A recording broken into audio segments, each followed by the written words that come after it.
Her nails dug into my arm as I struggled to breathe. She was smiling, but not at me. "Why are you sitting there? My mom's standing there! Get up!" Her voice rang out like a bell, shrill, accusing, public. The bus went silent. I opened my mouth, but nothing came.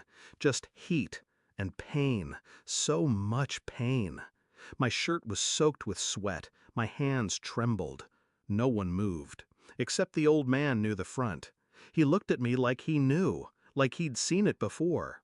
Then, slowly, loudly, "That boy's dying, and she knows it." The bus froze, and for the first time, so did she. 3 days before that ride, I felt it. A sharpness, like something twisting under my ribs. She told me it was stress, said I was always dramatic when I wasn't working. I hadn't worked in weeks, not since she suggested I take time off to figure myself out. She smiled when she said that. I thought it was kindness. Later, I realized it was preparation. Her mother and sister moved in just before my leave, temporarily, she said. Now they sat at the table while I made their tea. They laughed when I limped, called me clumsy, lazy, slow. She didn't correct them. She laughed too. And when I asked if we could visit a doctor, she rolled her eyes. "Again?" I nodded. She didn't look up from her phone. I began writing things down, quietly. Pain levels, symptoms, times of day. When she left for errands, I checked her browser history, flight comparisons, realtor pages. A name I didn't recognize appearing in searches, texts, calendars. I checked the bank account. Half our savings were gone. And the health insurance? Canceled last week. She hadn't told me. I saw the emails in the trash folder. Then came the calls, unknown numbers she answered in the bathroom, soft giggles, whispers. Once I caught a word. "He's still here. Not you, he," as if I were furniture, a problem to be worked around. At night, when the pain spread through my stomach like wildfire, I'd clench my jaw and stare at the ceiling. I realized something chilling. She wasn't waiting for me to get better. She was waiting for me to disappear. The hospital bed smelled like bleach and endings. After the bus incident, the paramedics took over.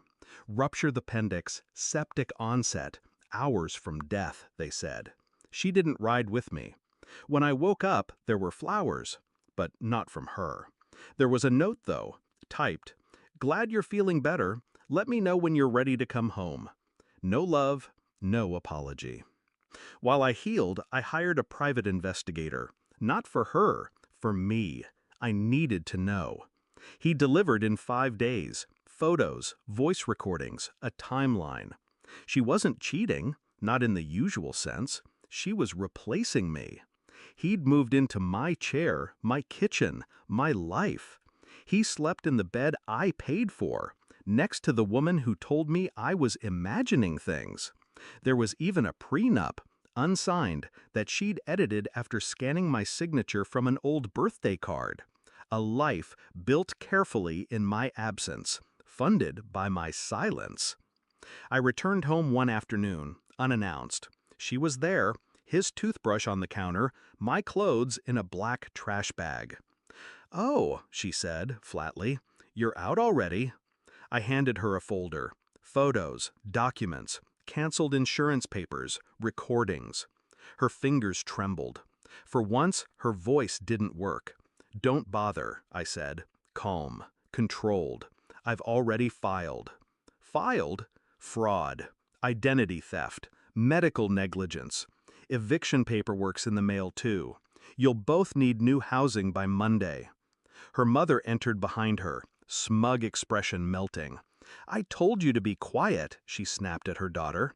I didn't look at either of them, just turned toward the door, and before I left, I said one thing. "I never needed your seat. I just needed to stand up."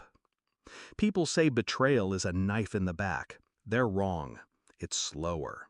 It's watching someone you love hold the blade and smile while doing it. Now, I wake up alone. And I don't feel empty. I feel clear. There's peace in knowing I saw it through. without screaming, without violence. Truth, when used right, cuts deeper than anything else.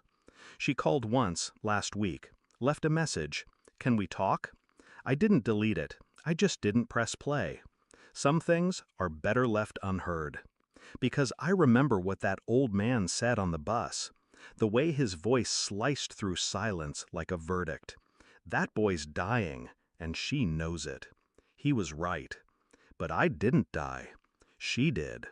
Not all at once, but slowly. Every time she realizes I'm not coming back.